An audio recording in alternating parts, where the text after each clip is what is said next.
Bonsoir à tous et bienvenue dans l'invité de la rédaction de Médien TV. Conformément aux dispositions de l'article 65 de la Constitution, les deux chambres du Parlement, la Chambre des représentants et la Chambre des conseillers, tiendront une séance plénière commune ce vendredi 14 octobre consacrée à l'ouverture de la première session au titre de la deuxième année législative. Un grand nombre de projets de loi relatifs aux aspects aussi bien économiques que sociaux sont dans l'agenda législatif de cette deuxième année du mandat de l'actuel gouvernement dans un contexte national et international particulièrement difficile. Parmi les plus importants dossiers sur la table et sur lesquels devraient plancher les députés et les conseillers de l'hémicycle, celui de la loi de finances 2023. Et pour parler de ce projet, des choix stratégiques du gouvernement pour préserver les équilibres macroéconomiques et apaiser le climat social, nous avons le plaisir de recevoir ce soir sur notre plateau Mohamed Jedri, analyste économiste et enseignant universitaire. Monsieur Jedri, bonsoir et merci beaucoup d'avoir accepté notre invitation. Bonsoir et merci pour l'invitation. Merci monsieur.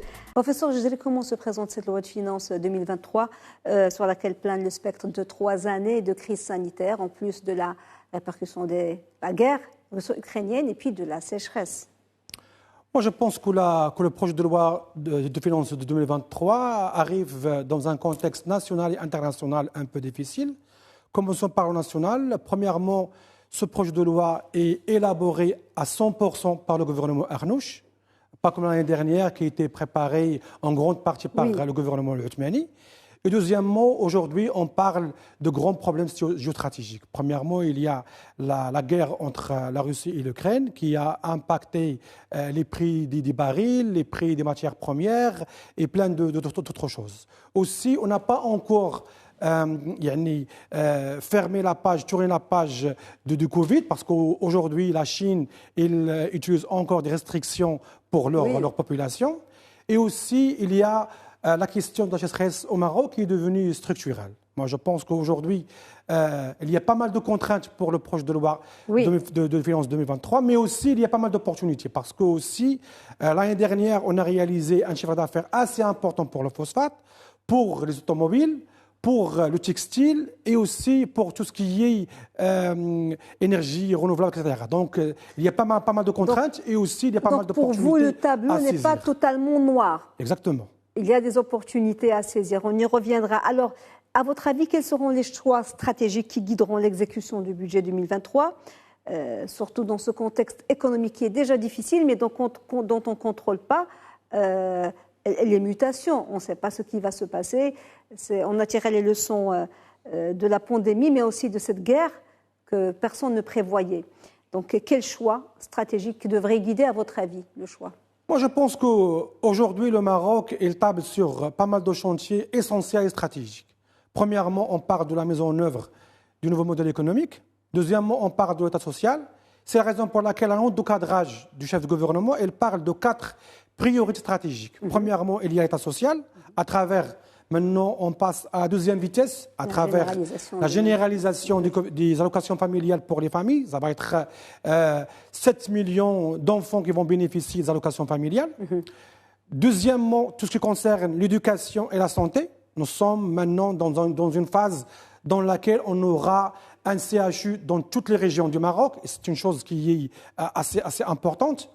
Deuxième élément, on parle de la relance économique. Aujourd'hui, la relance économique est assez importante. Pourquoi? Parce qu'au Maroc, on a fait 2-3 ans avec le Covid qui ont impacté le taux de chômage, qui ont impacté les entreprises, surtout les petites, les moyennes et les très petites.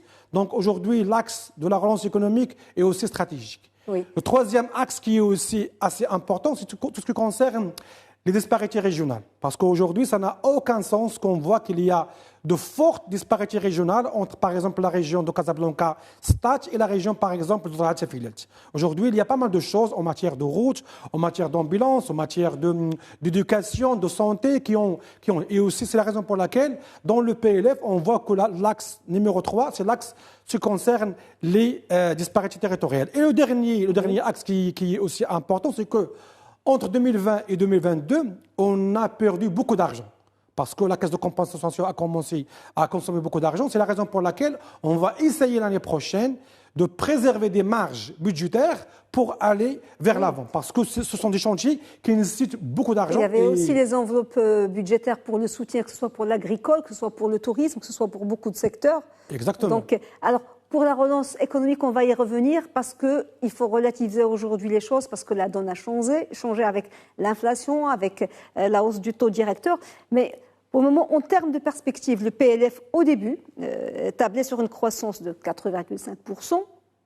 Mais c'était avant la hausse du taux directeur. Et déjà, ça ne concordait pas avec les prévisions de Banque al-Maghreb. Tout à fait. Déjà à l'époque. Alors, aujourd'hui, après la hausse du taux directeur, Banque al-Maghreb a aussi revu à la baisse les prévisions de croissance qu'il mettait autour de 1,0% à 0,8%. Le gouvernement est-il obligé aujourd'hui de revoir sa copie et de présenter une nouvelle mouture avec de nouvelles prévisions, même pour la relance économique justement? Est-ce qu'il en a les moyens? Tout à fait. Moi, je pense que le premier ennemi de l'économie de manière générale, c'est la question de la visibilité.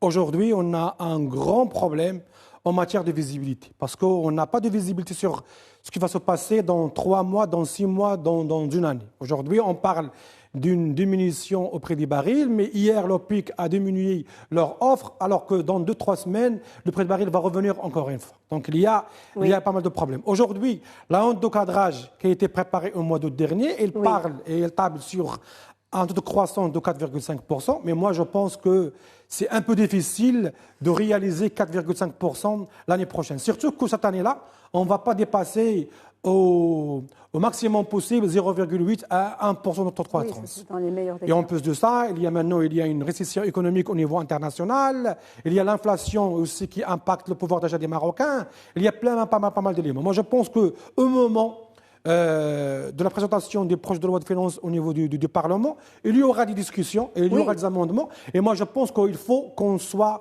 en adéquation avec Banque al-Maghreb, qui table sur 3,6% et pas 4,5% de croissance. Pour que les mesures prises par Banque al-Maghreb ne soient pas annulées par des mesures prises par le gouvernement, il faut qu'ils soient...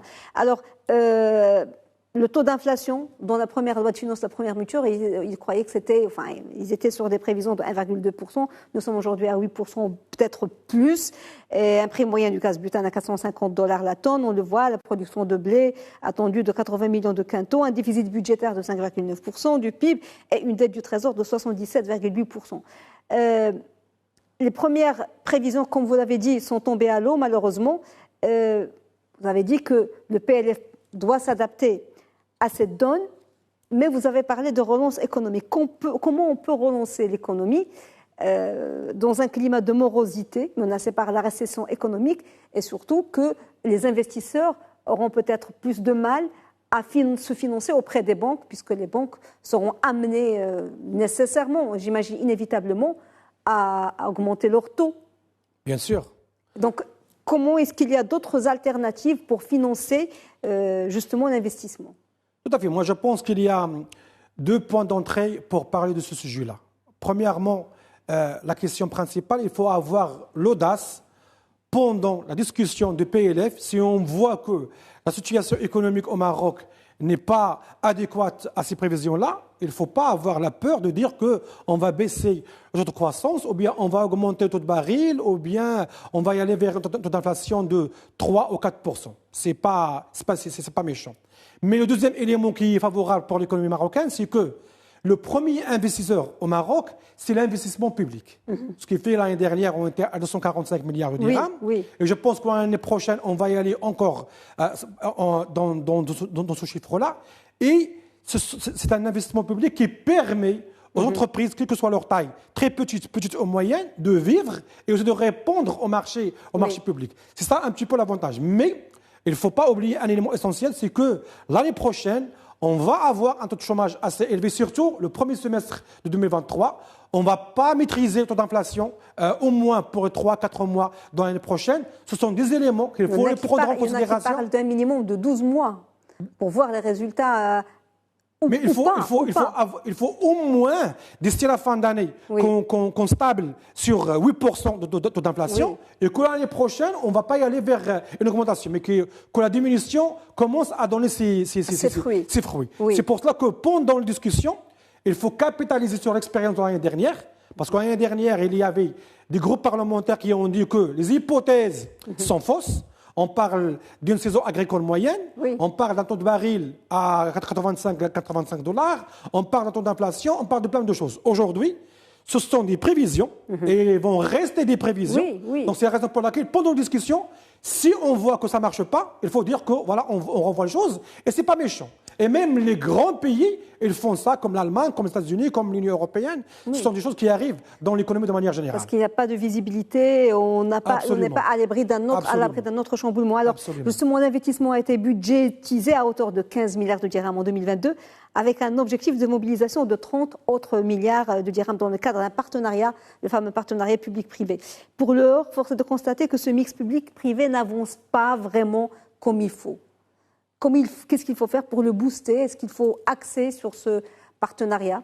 Bon, je pense qu'il y a pas mal d'expériences réussies en matière de partenariat public-privé. On parle de l'usine de Ben Slimane que ce qui concerne les vaccins. C'est une success story en matière de partenariat public-privé. Mais le problème que se pose au Maroc, c'est que nous avons deux vitesses. Le secteur public a une vitesse assez à 30 à 40%, mais le secteur privé, il accélère d'une vitesse assez grande. Et aussi, il y a tout ce qui concerne la bureaucratie. Aujourd'hui, moi, je pense qu'il faut aller vers la digitalisation, et il faut aller vers la facilitation des procédures, et aussi, il faut minimiser les délais de paiement, pas mal de choses. Parce qu'aujourd'hui, une entreprise privée ou bien une compagnie privée, il aimerait bien travailler avec le public, mais dans des conditions confortables. C'est-à-dire que moi, je ne peux pas travailler avec un investisseur public et on va mettre sur la table une convention et par la suite, moi, je mets de l'argent et il faut attendre 3 mois, 6 mois pour débloquer la situation. Donc, ce qui fait que ça marche il faut avoir un secteur public et un secteur privé qui vont aller avec la même vitesse. Voilà. Alors, dans la présentation du PLF 2023, l'exécutif fait aussi part de son volonté de mettre en œuvre la loi cadre relative à la réforme fiscale pour renforcer la stabilité et la justice sociale. Comment cette réforme devrait-elle être déclinée? Parce que quand il parle de réforme fiscale, il parle principalement de l'IR, mais il n'y a pas que l'IR. Que doit englober cette réforme fiscale pour qu'elle soit vraiment une véritable réforme? Tout à fait. Nous, au Maroc, on attend avec impatience la réforme fiscale qui est issue des assises de Sreat de 2019. Mais aujourd'hui, malheureusement, dans le PLF, comme il a été présenté dans l'encadrage, on parle seulement d'une petite réforme en matière de l'impôt sur le revenu et seulement pour les salariés. C'est-à-dire, on ne parle pas ni de l'IS, ni de l'élargissement de l'assiette fiscale, ni des mesures pour faire venir le secteur informel vers le secteur formel. Il y a pas mal de questions qui restent. L'IR, c'est que le bout visible de l'iceberg. Exactement. Et aujourd'hui, dans une situation très difficile que l'économie marocaine connaît, donc il faut aller vers une réforme fiscale assez consistante parce que c'est la seule solution avec laquelle on peut avoir de l'argent. Et surtout, aujourd'hui, on parle de l'État social, on parle de la couverture sociale qui a besoin de 51 milliards de dirhams par an. S'il n'y a pas d'impôt, on ne peut pas assurer la pérennisation et la durabilité de ce grand chantier qui va aller vers les générations futures d'ici 20 ans, d'ici 30 ans. Alors, qu'en est-il de la collecte d'impôts? Parce que la collecte d'impôts, on sait tous qu'elle ne se fait pas comme elle doit se faire, parce qu'elle peut soulager, financer les caisses de l'État. Qu'est-ce qui doit changer aussi sur ce plan-là? Aujourd'hui, il y a pas mal de points d'entrée. Premièrement, ce qui concerne la TVA et la TIC, le gouvernement a réalisé de bons chiffres. Parce que voilà, il y a même une augmentation de 25% des recettes fiscales. Parce qu'il y a le prix de baril qui a été augmenté au niveau international, la TVA aussi sur les produits pétroliers. Donc on a gagné pas mal de milliards en matière. Mais le deuxième élément, c'est que il y a des sociétés, quelle que soit leur taille, très petites ou moyennes, et ils disent que ça n'a aucun sens que moi je travaille toute l'année, j'arrive avec mon capital, j'arrive avec mon savoir-faire, je paye mes salariés, je cherche mes commandes, et vers la fin, avec le résultat net, l'État, il vient, il me dit, il faut me donner 31%, 32%. Donc, il faut avoir un impôt sur les sociétés qui est raisonnable. Comme ça, les sociétés, ils vont payer, ils ne vont pas aller vers la fraude fiscale, et ils ne vont pas aller vers l'évasion fiscale. Parce qu'aujourd'hui, on perd pas mal d'argent parce qu'il y a la fraude fiscale et il y a aussi l'évasion fiscale. Alors, à partir de vendredi, le PLF va être discuté au Parlement et débattu largement. Mais pour le moment, quelles mesures urgentes le gouvernement peut prendre pour instaurer un minimum de paix sociale, pour soulager les consommateurs et les citoyens face à cette flambée des prix de toutes les matières premières et une faiblesse du pouvoir d'achat et des lendemains complètement incertains? Malheureusement, aujourd'hui, le pouvoir d'achat des Marocains, surtout pour les classes des pauvres et les classes moyennes, a été touché avec une grande proportion. Aussi, il y a le Waïd de Banque Maghrib qui a parlé qu'aujourd'hui, on a augmenté le directeur, mais il faut en parallèle avoir des mesures faites par le gouvernement. On parle surtout pour la lutte contre les intermédiaires, les spéculateurs et aussi les effets du monopole. Parce que vous avez donné un exemple, parce qu'aujourd'hui, voilà, aujourd'hui, ça n'a aucun sens que le petit paysan, il vend son kilo de tomates à 1,50 dirham ou bien 2 dirhams, mais le consommateur final, il le paye à 9 dirhams, 10 dirhams, 12 dirhams. Même 12, oui. Pourquoi ? Parce que cette chaîne d'approvisionnement, il y a plusieurs intermédiaires, il y a plusieurs spéculateurs et il y a plusieurs monopoles. Donc c'est la raison pour laquelle il faut lutter contre ça, pour qu'au moins on aura moins de monopoles, moins d'intermédiaires et il y a une relation. Par exemple, moi je pense qu'entre le paysan, le petit paysan et le consommateur final, il faut avoir 2-3 personnes. Pas comme aujourd'hui, il y en a des dizaines de personnes et chacun il veut gagner, avoir sa part du gâteau. C'est la raison pour laquelle, vers la fin, on voit que le prix, initialement il est à 1 dirham ou 2 dirhams, mais vers la fin, il est multiplié par 300, 400, 500%. Donc ce sont des mesures importantes. Il faut avoir une volonté politique, il faut avoir de l'audace, parce que la paix sociale est très très importante pour le Maroc, pour notre pays, mais aussi pour attirer les investisseurs étrangers. Surtout dans un contexte régional, on parle de notre contexte. La grande valeur ajoutée du Maroc, c'est sa stabilité politique, c'est l'infrastructure, c'est le climat d'affaires, mais aussi la paix sociale. Donc ce sont des éléments qu'il faut prendre en considération, surtout qu'entre 2020, 2021 et 2022, les pauvres et la classe moyenne, ils ont beaucoup souffert. Oui. Est-ce qu'on peut dire que ce PLF est le premier vrai test pour le gouvernement Arnouch? Exactement.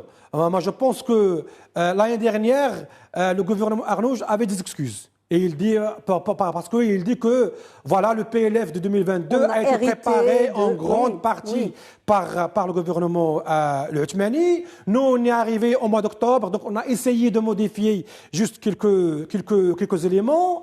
Aujourd'hui, il y a une année du bilan du gouvernement Arnouch, donc ils n'ont aucune excuse pour dire qu'aujourd'hui, il y a un programme gouvernemental qui est plein de chiffres, plein d'agrégats. Maintenant, il faut y aller vers l'avant. Il faut mettre en œuvre les mesures nécessaires pour maîtriser les agrégats macroéconomiques tels que le déficit budgétaire, le taux d'inflation, le taux d'endettement. Et aussi, il faut avoir un minimum de taux de croissance à la hauteur. Moi, je pense pour le Maroc, en 2023, il faut avoir au moins 3% pour qu'on arrive à atteindre les objectifs pour les Marocains. Dernière chose, donc, pour vous, les perspectives économiques du Maroc ne sont pas complètement au rouge. Est-ce qu'il est permis d'être optimiste surtout que la saison agricole ne démarre pas très bien, pas sous les meilleurs auspices.